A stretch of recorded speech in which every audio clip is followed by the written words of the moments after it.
So, ich darf das 9. Türchen im Dezember öffnen.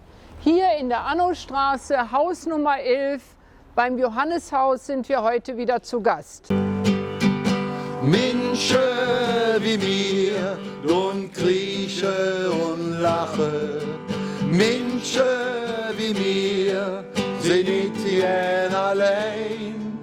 Rutsch doch jetzt näher, wie Freunde das machen.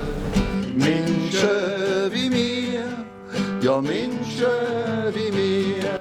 Wir haben uns versammelt unter dem Relief von St. Martin. Im 4. Jahrhundert gelebt, war römischer Soldat. Und dann gibt es die Legende, dass er während seiner Dienstzeit einem Bettelarmen, die Hälfte seines Mantels gegeben hat, weil ihm fröstelte. So Raki und wir auch der Willi, der Ali, ja Menschen wie mir. Wir haben uns überlegt, dass wir hier im Johanneshaus die Menschen, die wohnungslos sind und hier eine Unterkunft gefunden haben, unterstützen wollen. Rutsch doch jetzt nur, wie Freunde das machen, Menschen.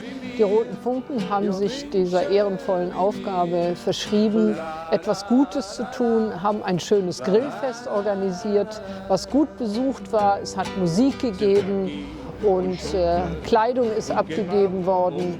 Echte Freunde standen zusammen. Ich denke, wir bleiben hier treu, dem Johanneshaus mitten im Veedel, in Pfringsveedel. Wir heben an Tür, ja, wir halten zusammen. Ja, Menschen wie mir, Menschen wie mir. Ich habe die Sachen mitgebracht. Warte. Ja, super. So, dann bringen wir jetzt mal die Sachen in die Kleiderkammer. Ja, das machen wir. Okay, da links muss ich gehen. Wie Freunde das machen, Menschen wie mir, ja Menschen wie mir, la la la la, ja Menschen wie mir. Und jetzt wünscht der zweite Knubbel allen Freundinnen und Freunden der Roten Funken eine besinnliche Adventszeit und ebenfalls ein schönes Weihnachtsfest.